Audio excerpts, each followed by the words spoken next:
Excerpt from Believing in Horses by Valerie Ormond. When no one else showed up at the barn, Sadie rode Lucky in the outdoor arena, schooled him over small jumps, and worked on her equestrian skills. She thought back to her first day on Lucky when the big blue heron had swooped down and realized how far they had come together. Perhaps because there were no other riders in the barn, Sadie felt a tinge of loneliness and was relieved that she had her best friend, Lucky, right there. After dismounting, Sadie reasoned that it would be safe if she took Lucky for a walk on the trail, leading him instead of riding him. It made sense to her. She had never done it before, but then again, she had never thought of it before. She set out on foot, and the uneven footing gave her a new appreciation for the abilities of trail horses. After catching a branch or two in the face, she wondered why horses didn't put up more of a fuss and started paying closer attention to what was ahead of her. Too stubborn to turn around, Sadie forged ahead in the thick mud and tried to enjoy the serenity of the woods. The trail looked quite different on foot than it did atop her big horse. She followed what she thought was the right path and ended up surrounded by holly trees and sticker bushes, clearly in the wrong place.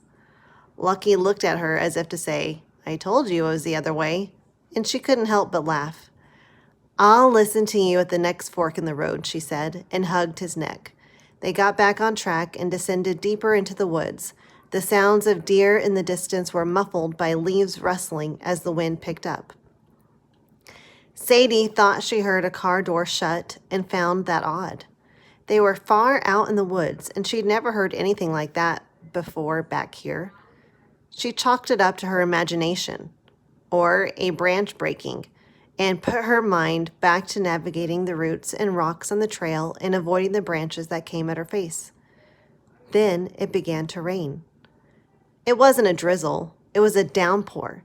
Sadie still hadn't quite figured out this Maryland weather. It seemed like it could be bright and sunny one minute, pouring rain the next, and then bright and sunny again.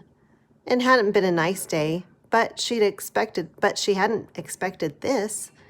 Sadie couldn't see 2 feet in front of her face. A thunderclap came from above, as loud as she'd ever heard, and she thought it shook the earth.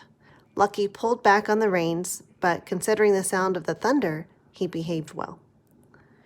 Sadie stood still and comforted Lucky, at the same time comforting herself. She looked to see if there was any shelter under which they could hide from the storm, but she couldn't see anything. Then she remembered seeing an old abandoned deer stand on the trail. Sadie was pretty sure it was only a few hundred yards from where they stood and set out to find it, leading the way for Lucky. The sky darkened even more. Rain pelted them, and the wind howled. Sadie regretted going out on the trail alone now. Another clap of thunder shook their ears, and Sadie looked back to ensure Lucky was okay. His eyes were wide, his nostrils flared, but he looked at Sadie as if he trusted her. Sadie continued forward, picking up the pace because she wasn't sure how long Lucky could keep his cool. Thinking she was on a familiar path, she turned back to Lucky to calm him and tell him they were almost there. By the time she faced forward again, it was too late. She plunged down a deep ravine and into a stream at the bottom with a loud splash and a scream.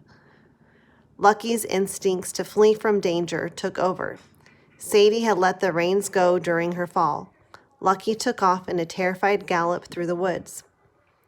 Sadie could not afford to feel pain or panic. She had to get a hold of herself quickly. She pulled herself out from the mud, climbed up the ravine, and called after Lucky. It was useless. He was well out of earshot, and the rain and thunder were too loud. Horses instinctively returned to their homes, and Sadie hoped that Lucky was on his way back to the barn. She didn't blame him for being so scared and losing his confidence in her. Sadie went for her cell phone to let somebody know what was happening. This was no longer about her stubbornness or pride. It was about making sure Lucky was safe. Of course, her cell phone was safely tucked into her saddlebag. On Lucky.